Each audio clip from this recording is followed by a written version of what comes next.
पति पत्नी की अनोखी प्रेम कहानी। शादी की वर्षगांठ की पूर्व संध्या पर हम दोनों पति पत्नी बालकनी में साथ में बैठे चाय की चुस्कियां ले रहे थे। खिड़की खुली थी, झिलमिलाते सितारे, ठंडी ठंडी हवा के झोंके बहुत सुकून दे रहे थे।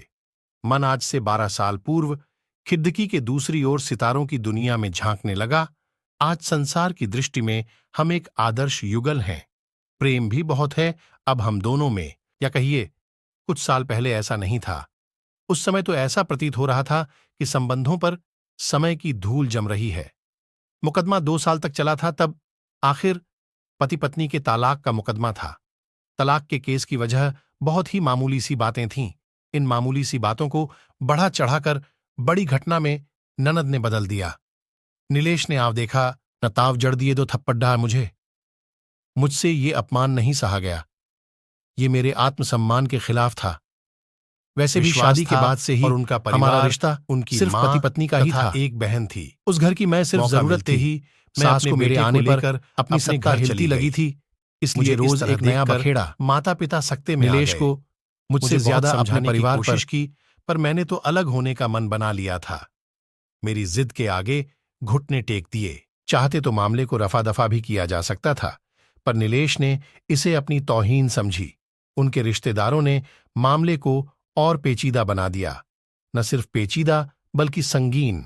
सब रिश्तेदारों ने इसे खानदान की नाक कटना कहा। यह भी कहा कि ऐसी औरत पतिव्रता नहीं होती। इसे घर में रखना अपने शरीर में मियादी बुखार पालते रहने जैसा है।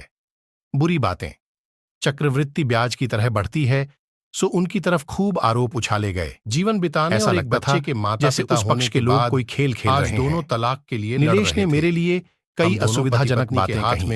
नीलेश ने मुझ पर अर्जी चरित्रहीनता का तो हमने दहेज उत्पीड़न का मामला दर्ज कराया। दोनों 6 साल तक दोनों शादीशुदा। मुकदमा 2 साल तक चला था। 2 साल तक हम पति पत्नी अलग रहे थे और इन 2 साल में बहुत कुछ झेला था। मैंने नौकरी ढूंढ ली थी, बेटे का दाखिला एक अच्छे स्कूल में करा दिया था। सबसे बड़ी बात, हम दोनों में से ही किसी ने भी अपने बच्चे की मनस्थिति नहीं पढ़ी।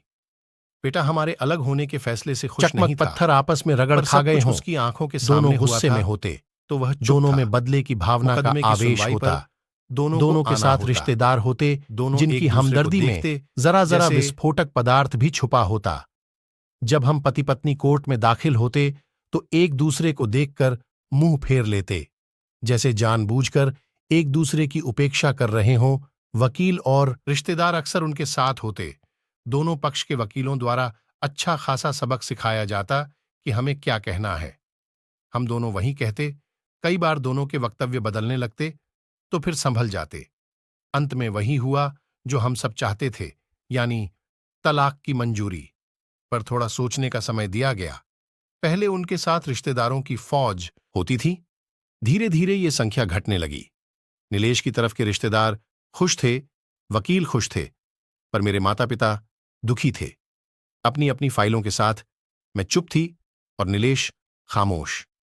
यह महज इत्तेफाक ही था, भी महज इत्तेफाक की अदालत की फाइनल कार्रवाई पत्नी थोड़ी देर से मेज के आमने सामने अदालत के बाहर तेज धूप से बचने के लिए हम दोनों एक ही टी स्टॉल पर बैठे थे। तुम जो चाहते हो यह वही होने को है। नीलेश बोला, तुम्हें भी बधाई, तुम भी तो यही चाह रही थीं। मुझसे अलग होकर अब जीत जाओगी। मुझसे रहा नहीं गया और मैं बोली, तलाक का फैसला क्या जीत का प्रतीक होता है?